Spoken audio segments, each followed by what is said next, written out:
ಮೀಟಿಂಗ್ಗಳಲ್ಲಿ higher officials ಬೈತಾರೆ. ಏನ್ ಮಾಡೋದು? ಹೈಯರ್ ಅಫಿಷಿಯಲ್ಸ್ ಯಾವನೇ ಅವ್ರಿಗೆ ಎಷ್ಟೆಷ್ಟು ಹೋಗ್ತಾ ಇದೆಯೋ ತಿಂಗಳಿಗೆ ಯಾವನಿಗೆ ಗೊತ್ತು? ಆ ಅಯೋಗ್ಯರಿಗೆ ಅವ್ರ ಮನೆಗಳಲ್ಲಿ ಸಮಸ್ಯೆ ಆದ್ರೆ ಗೊತ್ತಾಗುತ್ತೆ. ವಿತ್ ನೋವಿಂದ ಹೇಳ್ತಿದ್ದೀನಿ, ಈ ಹೈಯರ್ ಅಫಿಷಿಯಲ್ಸ್ ಡಿಸ್ಟ್ರಿಕ್ಟ್ ಅಡ್ಮಿನಿಸ್ಟ್ರೇಷನ್ ಅವರು ಕಾಮನ್ ಸೆನ್ಸ್ ಇಂದ ಬಿಹೇವ್ ಮಾಡಬೇಕು.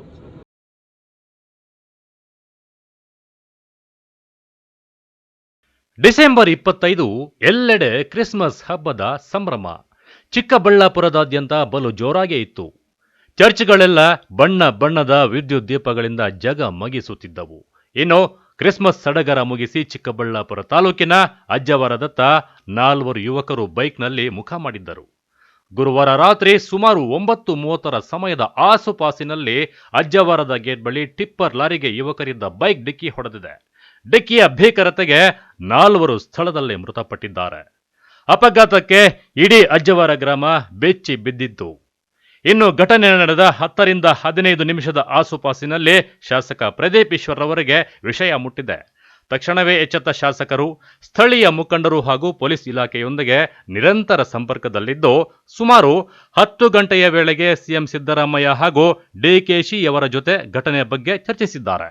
ಇನ್ನು ಘಟನೆಯಲ್ಲಿ ಅಜ್ಜವಾರ ಗ್ರಾಮದ 22 ವರ್ಷದ ನರಸಿಂಹಮೂರ್ತಿ, 19 ವರ್ಷದ ನಂದೇಶ್, 18 ವರ್ಷದ ಅರುಣ್ ಹಾಗೂ 23 ವರ್ಷದ ಮನೋಜ್ ಮೃತ ದುರ್ದೈವಿಗಳಾಗಿದ್ದಾರೆ.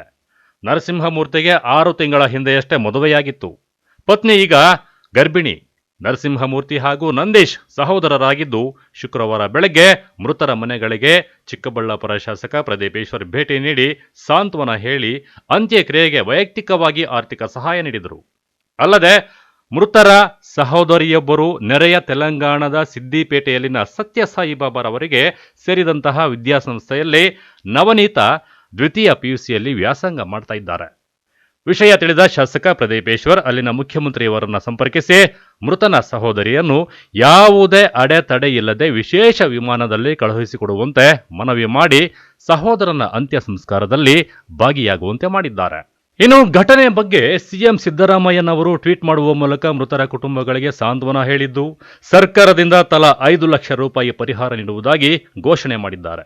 ಇನ್ನು ಕಿಲ್ಲರ್ ಟಿಪ್ಪರ್ಗಳ ವಿರುದ್ಧ ಆಕ್ರೋಶ ವ್ಯಕ್ತಪಡಿಸಿದಂತಹ ಶಾಸಕ ಪ್ರದೀಪ್ ಈಶ್ವರ್ ಚಿಕ್ಕಬಳ್ಳಾಪುರ ಜಿಲ್ಲಾಡಳಿತ ಹಾಗೂ ಹಿರಿಯ ಅಧಿಕಾರಿಗಳ ವಿರುದ್ಧ ಆಕ್ರೋಶ ವ್ಯಕ್ತಪಡಿಸಿದರು.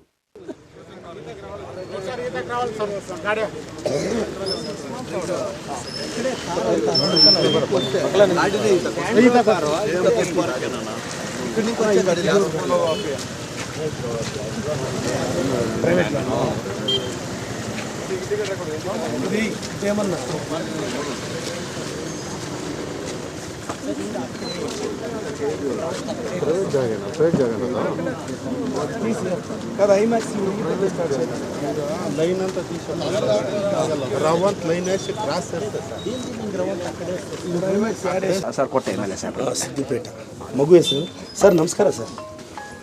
ಸ್ವಾಮಿ, ಸಿದ್ದಿಪೇಟ ಅಲ್ಲಿ ನಿಮ್ದು ಪ್ರಶಾಂತಿ ನಿಕೇತನ್ ಇದೆಯಲ್ಲ, ಅಲ್ಲಿ ನಮ್ಮ ಅಜ್ವಾರದ ಮಗು ಓದ್ತಾ ಇದೆ. ಅದೇ ಅವ್ರ ಅಣ್ಣ ರಾತ್ರಿ ಬೈಕ್ ಆಕ್ಸಿಡೆಂಟಲ್ಲಿ ತೀರ್ಕೊಂಡಿದ್ದಾನೆ. ಈಗ ನಾನು ನವನೀತಾ ಅಂತ, ನೀವೇನಾದರೂ ಈಗ ಮಗುನ ಹೈದರಾಬಾದ್ ಏರ್ಪೋರ್ಟಿಗೆ ಡ್ರಾಪ್ ಮಾಡಿಸ್ತೀರಾ ಸ್ವಾಮಿ? ನೀವೀಗ ಮಾಡಿದ್ರೆ ನಾನೊಂದು 11:30 ಅಲ್ಲ, ಈಗ ನೀವು ಈಗ ಬಿಟ್ಟರು ನಾನು 11 ಗಂಟೆಗೆ ಅಲ್ಲಿ ಟಿಕೆಟ್ ಬುಕ್ ಮಾಡ್ತೀನಿ. 3 ಅವರ್ ನಾನೊಂದು 11 ಗಂಟೆಗೆ ಮಾಡ್ತೀನಿ ಟಿಕೆಟ್ ಸ್ವಾಮಿ. ಸ್ವಲ್ಪ ಹಂಗೆ ಇಮಿಡಿಯೇಟ್ ಅಲ್ಲಿ ಬಿಡಿಸಿ ಸ್ವಾಮಿ ಮಗನ. ಅರವಿಂದ್, 11 ರಿಂದ 12 ಮಧ್ಯೆ ಟಿಕೆಟ್ ಬುಕ್ ಮಾಡಿ. ಆಧಾರ್ ಕೊಡಮ್ಮ, ಫೋಟೋ ಹೊಡೆದು ಸ್ವಾಮಿಗಳಿಗೆ ಹಾಕ್ತೀನಿ ನಾನು. ಹೋಗ್ತಿನಾರು ಕೊಸ್ತಿದ್ದಾಗ ಅದೇನಿಗೆ ಕಾರ್ಯ ಇಲ್ಲ, ಬೇಡ 11:30 ಮಾಡಿ. ಈಗ ಇಲ್ಲಿ 12:30 1ಕ್ಕೆ ಬರ್ತಾರೆ. ಒಂದು ವೆಹಿಕಲ್ ಕಳಿಸಿ 1:30 ಕಳಿಸಿ.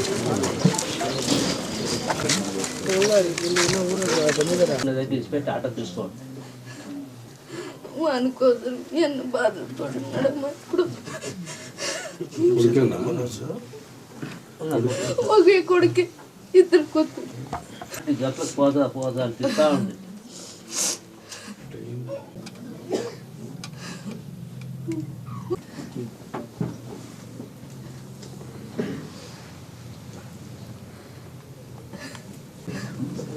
ಅರವಿಂದ್ ಸರ್,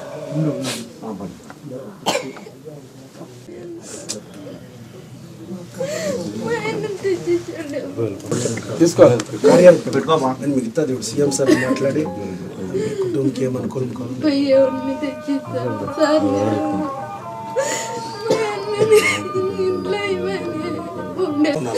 మేము 11:30 అవుతుంది ఎయిర్పోర్ట్ నుంచి వచ్చేప్పటికి పాప ఎంత చెప్పినా ఇంత ఆ మోరీ ఉంది, మోరీ క్లీన్ చేసి నీళ్ళంతా ఇట్లా వస్తుంది. వాళ్ళు చెప్పిండారు దేని మరి చూసిరాతవా వాన వస్తే అంతా దిగిపోతుంది. ఆ ముసలి లేదు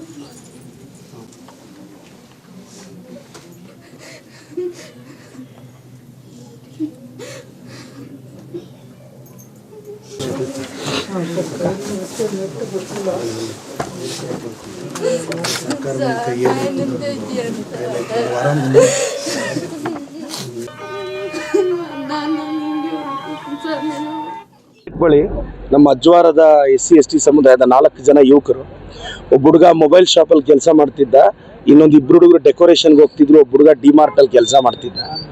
ರಾತ್ರಿ ಸ್ನೇಹಿತರು ಕ್ರಿಸ್ಮಸ್ ಹಬ್ಬಕ್ಕೆ ಹೋಗಿ ಬರೋವಾಗ ಆ ಕಡೆಯಿಂದ ಶಿಡ್ಲಘಟ್ಟ ಕಡೆಯಿಂದ ಟಿಪ್ಪರ್ ತುಂಬ ಫಾಸ್ಟಾಗಿ ಬಂದಿದೆ.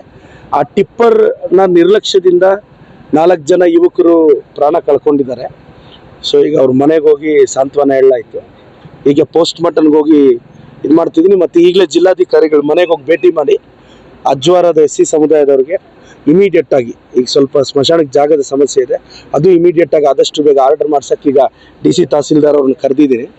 ಈಗ ಅಲ್ಲಿ ಮಾತಾಡಿ ಆದಷ್ಟು ಬೇಗ ಅದು ವ್ಯವಸ್ಥೆ ಮಾಡ್ತೀವಿ. ಮತ್ತು ಕಳೆದ 1 ತಿಂಗಳಲ್ಲಿ ಬರೀ ನಮ್ಮ ಚಿಕ್ಕಬಳ್ಳಾಪುರದಲ್ಲಿ ಈ ದಟ್ಟ ಮಂಜಿನಿಂದ 50 ಜನ ತೀರ್ಕೊಂಡಿದ್ದಾರೆ. ಮತ್ತು ಈ ಸಿಗ್ನಲ್ಸ್ ಎಲ್ಲ ಆಕ್ಸಿಡೆಂಟ್ಸಿಂದನೂ ತುಂಬ ಜನ ತೀರ್ಕೊತಾ ಇದ್ದಾರೆ. ನಾನೆಲ್ಲ ಚಿಕ್ಕಬಳ್ಳಾಪುರದವ್ರಿಗೆ ರಿಕ್ವೆಸ್ಟ್ ಮಾಡ್ತೀನಿ, ನಾವೀಗ ಹೆಲ್ಮೆಟ್ ಕಂಪಲ್ಸರಿ ಮಾಡಿದ್ದೀವಿ, ಫಾಲೋ ಮಾಡಿ. ಅರ್ಲಿ ಮಾರ್ನಿಂಗ್ ದಯವಿಟ್ಟು ಈ ಮಂಜಲ್ಲಿ ಟ್ರಾವೆಲ್ ಮಾಡೋಕ್ಕೆ ಹೋಗಬೇಡಿ. ಬರೀ ಚಿಕ್ಕಬಳ್ಳಾಪುರದಲ್ಲೇ 1 ತಿಂಗಳಲ್ಲಣ 50 ಜನ ಈ ದಟ್ಟು ಮಂಜಲ್ಲಿ ಆಕ್ಸಿಡೆಂಟ್ ಮಾಡ್ಕೊಂಡಿದ್ದಾರೆ. ಸೊ ಇದು ಮತ್ತೆ ಇದು ರಿಪೀಟ್ ಆಗಬಾರ್ದು. ದಯವಿಟ್ಟು ಎಲ್ರಿಗೂ ರಿಕ್ವೆಸ್ಟ್ ಮಾಡ್ತೀನಿ, ನೀವು ನಿಮ್ಮ ಹಳ್ಳಿಯಲ್ಲೇ ಆಗಲಿ ದಯವಿಟ್ಟು ಹೆಲ್ಮೆಟ್ ಹಾಕಿ. ಆಕ್ಸಿಡೆಂಟ್ಸ್ ಯಾರು ಬೇಕು ಅಂತ ಯಾರು ಹೋಗಿ ಗಾಡಿ ತಗೊಂಡೋಗಿ ಯಾರು ಹೋಗಿ ಗುದ್ಕೊಳ್ಳಲ್ಲ, ಹಂಗಾಗೋಗುತ್ತೆ ಅಷ್ಟೇ. ಪಾಪ ಕುಟುಂಬ ಸಮಸ್ಯೆಗೆ ಸಿಗಾಕೊಳ್ಳುತ್ತೆ. ನೋಡಿ, ಒಬ್ಬ ಹುಡುಗನಿಗೆ 8 ತಿಂಗಳಾಗಿದೆ ಮದುವೆ ಆಗಿ, ಆ ಮಗು BE 3rd ಇಯರ್ ಮಾಡ್ತಿದ್ದೆ ದೊಡ್ಡಬಳ್ಳಾಪುರದಲ್ಲಿ. ಪಾಪ ಮನೆ ಕುಟುಂಬದ ನೋವು ನೋಡೋಕ್ಕಾಗಲ್ಲ. ಸೊ ದೇವರ ಕುಟುಂಬಕ್ಕೆ ನೋವು ಬರೆಸೋ ಶಕ್ತಿ ಕೊಡಲಿ ಅಂತ ಪ್ರಾರ್ಥಿಸ್ತೀನಿ. ನಾನು ವರ್ಷಗಳಿಂದ ಟಿಪ್ಪರ್ ವಿರೋಧದಲ್ಲಿ ಇದ್ದೀವಿ. ನಾನು ಡೈರೆಕ್ಷನ್ ಕೊಟ್ಟು ತಹಸೀಲ್ದಾರ್ಗೂ ಹೇಳಿದೆ ಅವನ್ನೆಲ್ಲ ಸೀಸ್ ಮಾಡಿರಿ ಅಂತ. ಸೀಸ್ ಮಾಡಿದ್ರೆ ಕೆಲವರು ಉನ್ನತ ಅಧಿಕಾರಿಗಳು ಆಫೀಸರ್ಸ್ನೇ ಬೈತಾರೆ. ನಾವೇನು ಮಾಡೋದು? ಅವ್ರ ಮನೆಗಳಲ್ಲಿ ಯಾವನಾದರೂ ಸತ್ತೋದ್ರೆ ಬುದ್ಧಿ ಬರುತ್ತೆ, ಬೇರೆಯವ್ರ ಮನೆಗಳಲ್ಲಿ ಸತ್ತೋದಾಗ ನೋವು ಹೆಂಗೆ ಗೊತ್ತಾಗುತ್ತೆ? ನಾನು ಆಫೀಸರ್ಸ್ಗೆಲ್ಲ ಡೈರೆಕ್ಷನ್ ಕೊಟ್ಟು ಅವ್ರಿಗೆಲ್ಲ ಅಯೋಗ್ಯರಿಗೆ 20ಅಲ್ಲಿ ಬರೋಕ್ಕೆ ಹೇಳ್ರಿ, ಸ್ಪೀಡ್ ಲಿಮಿಟ್ ಹಾಕ್ರಿ ಅಂದರೆ ಅವ್ರಿಗೆ ಇಷ್ಟ ಬಂದಂಗೆ ಟಿಪ್ಪರ್ಗಳು. ಈಗ 4 ಕುಟುಂಬಗಳಿಗೆ ಯಾವನ ಆಗ್ತಾನೆ? ಅಲ್ಲಿ ಚರ್ಚೆ ಮಾಡೋದಲ್ಲ, ನಾನು ಔಟ್ ಆ್ಯಂಡ್ ಔಟ್ ನಾನು ವಿರೋಧ ಮಾಡ್ಕೊಂಡೇ ಬರ್ತಿದ್ದೀನಲ್ಲ. ನನಗೆ ಯಾವನಿಂದ ಏನಾಗಬೇಕು? ನನ್ನ ಕ್ಷೇತ್ರದ ಜನತೆಗೆ ತೊಂದರೆ ಆದರೆ ಪಾಪ ನಾವು ಆಫೀಸರ್ಸ್ ಹೋಗಿ ಸಮಸ್ಯೆ ಅವ್ರ ಪಾಪ ನೀವು ಗಮನಿಸಿದ್ದೀರಾ? ತಹಸೀಲ್ದಾರ್ ಹೋಗಿ ಟಿಪ್ಪರ್ಗಳು ನಿಲ್ಲಿಸಿ ಸೀಸ್ ಮಾಡಿದ್ರೆ ಮೀಟಿಂಗ್ಗಳಲ್ಲಿ ಹೈಯರ್ ಅಫಿಷಿಯಲ್ಸ್ ಬೈತಾರೆ. ಏನು ಮಾಡೋದು? ಆ ಹೈಯರ್ ಅಫಿಷಿಯಲ್ಸ್ಗೆ ಯಾವನೇ ಅವ್ರಿಗೆ ಎಷ್ಟೆಷ್ಟು ಹೋಗ್ತಾ ಇದೆಯೋ ತಿಂಗಳಿಗೆ ಯಾವನಿಗೆ ಗೊತ್ತು? ಆ ಅಯೋಗ್ಯರಿಗೆ ಅವ್ರ ಮನೆಗಳಲ್ಲಿ ಸಮಸ್ಯೆ ಆದರೆ ಗೊತ್ತಾಗುತ್ತೆ. ವಿತ್ ನೋವಿಂದ ಹೇಳ್ತಿದ್ದೀನಿ, ಈ ಹೈಯರ್ ಅಫಿಷಿಯಲ್ಸು ಡಿಸ್ಟ್ರಿಕ್ಟ್ ಅಡ್ಮಿನಿಸ್ಟ್ರೇಷನ್ ಅವರು ಕಾಮನ್ ಸೆನ್ಸಿಂದ ಬಿಹೇವ್ ಮಾಡಬೇಕು. ಹಿಂಗೆ ತಾಲೂಕಲ್ಲಿ ಹಿಂಗೆಲ್ಲ ಹುಡುಗರು ಟಿಪ್ಪರ್ ಸ್ಪೀಡ್ಗಳಿಂದ ಸತ್ತೋಗ್ತಾ ಇದ್ದಾರೆ. ಏನು ಮಾಡೋಕ್ಕಾಗುತ್ತೆ ರೀ? ಈಗ ತಹಸೀಲ್ದಾರ್ ಆಗಲಿ ಸಬ್ ಇನ್ಸ್ಪೆಕ್ಟರ್ ಆಗಲಿ ಅವರೊಬ್ಬರೇ ಏನು ಮಾಡೋಕ್ಕಾಗುತ್ತೆ? ನಾವಂತೂ ನೋಡಿ ಆ ಟಿಪ್ಪರ್ ಓನರ್ನ ತಂದು ಕೂರಿಸಿದ್ದೀನಿ, ರಾತ್ರಿನೇ ಗೊತ್ತಾಗಿದ್ದ ತಕ್ಷಣ ಅರೆಸ್ಟ್ ಮಾಡಿಸಿದ್ದೀವಿ. ಈಗ ಆ ಟಿಪ್ಪರ್ ಓನರಿಂದನೂ ಅವ್ರ ಕುಟುಂಬಕ್ಕೆ ಸಹಾಯ ಮಾಡಿಸ್ತೀನಿ.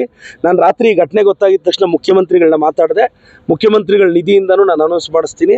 ಅವ್ರ ಕುಟುಂಬಕ್ಕೆ ಏನು ಸಹಾಯ ಆಗುತ್ತೋ ಅದು ನಾನು ಮಾಡ್ತೀನಿ. ಕಳವರ ಅರುಣ್ ಜೊತೆ Lakshminarayan, MMTV news bureau, Chikkaballapur.